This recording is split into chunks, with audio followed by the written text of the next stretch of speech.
Hi, I'm Lisa Gonzalez, the Executive Director of Finance and Operations here in the Marysville School District. In this week's episode of Budget Bytes, I'm going to go through some points to help everyone understand why a school district really isn't able to run like a business. I think there's some really great insights here that you'll all be able to take away. So let's start with what the two have in common. They manage people. They're looking at short and long-term planning and short and long-term financials. There are services they provide. Businesses provide whatever service they're engaged in. We're in the business of providing educational opportunities for students. And they deal with budgets, but in very different ways. So let's take a look at the business side. Businesses are generally able to make all of their decisions in private. If you drive around the community and you look at a coffee shop or you look at a grocery store, if they're making decisions within their company, it's typically not public. They're usually there to make a profit unless they're a nonprofit. But for the most part, businesses should be making money or they don't continue to exist. They generally have control over their operations. This means that they're able to make their own decisions without a lot of outside input. The decision makers are normally corporate executives who can say, I want to move these funds here, or I want to move them there, with very little restrictions, especially compared to a school district. Businesses generally have higher salaries.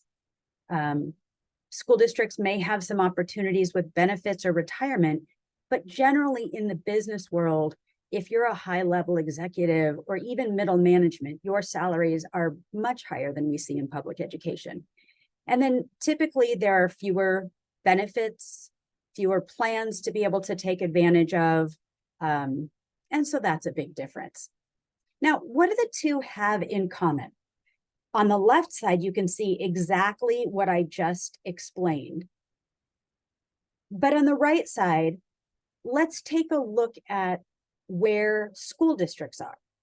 School districts generally have to engage in democratic conversations.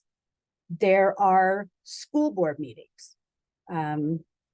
Board members make decisions in public. There are typically different purposes or different goals that have to be achieved, unlike businesses. And often those goals and those expectations are established by people other than those that are working in that specific school district. So if you think of state regulations or federal regulations, whatever those may be, we have to abide by those. State and federal governments in our situations in school districts, they often tell us exactly what the funds are and how we can spend them with very clear stipulations. And then we're audited often to the penny or often to the letter of the law of how we've done that. And if we've done it incorrectly, we have to return those funds. In school districts, we have board members, and our board members are residents, and they're given some training on decision-making, but they get an awful lot of input from community members, other partners, employees in the school district, as opposed to businesses who, sure, if you go into a grocery store and you don't like something, you may be able to report that to management, but there's not going to be a public meeting where leaders in a grocery store have to respond to its constituents who are saying, I don't like this, I don't like that, or you should do this differently. And again, the whole idea of retirement plans, they absolutely come into this conversation because retirement plans or pension plans, as they're often referred to, can be very expensive for districts and can take up a lot of those district budgets. But here are some other challenges that school districts have or requirements that are on them. We have hiring and release timelines. So we don't really have the ability in the state of Washington to be able to hire and fire at will. There are very specific rules that we have to follow. That also leads into this next point of unions and collective bargaining. Most businesses don't have unions and or collective bargaining agreements. So they're not following any of the rules regarding who you can hire, what the salary is going to be, what the benefits are going to be, how often people can take breaks, what they're able to do, what they're going to get paid extra for. And that's a big differentiation, that we have staff at our district office to make sure we're properly implementing all of these constraints. School districts, I like this phrase. We have to deal with the vagaries of politics for reliable revenue sources, right? If we want to increase programs, or in the case of Marysville, even sustain our district financially, we have to go out to the public and we have to say, we really need your support to tax yourselves. Businesses don't have to do that. It would be nice if we didn't have to do that, but that's one of the challenges that we encounter. We are held politically accountable for our actions. We are absolutely held to the letter of the law for student achievement.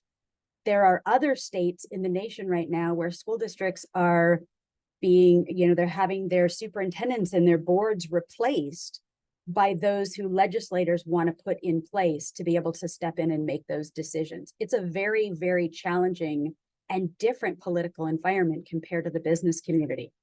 And businesses, school districts are set up to be a people business. Most businesses, unless maybe they're in healthcare or something else like that, they're really not set up to be dealing with services for people with all of these other constraints. So again, as you drive around the community, you can see a lot of that, that difference between businesses and school districts. I want to coin our superintendent for just a second as the CEO of the Marysville School District. He's got 22 schools, more than 1,500 employees, a $200 million budget. But let's take a look at the salary differences. So I went into salary.com because they always have the most recent research. And as of August 27th, they state that the typical salary range for a CEO of a company is somewhere between $626,000 and over $1 million. But the average salary is around $800,000.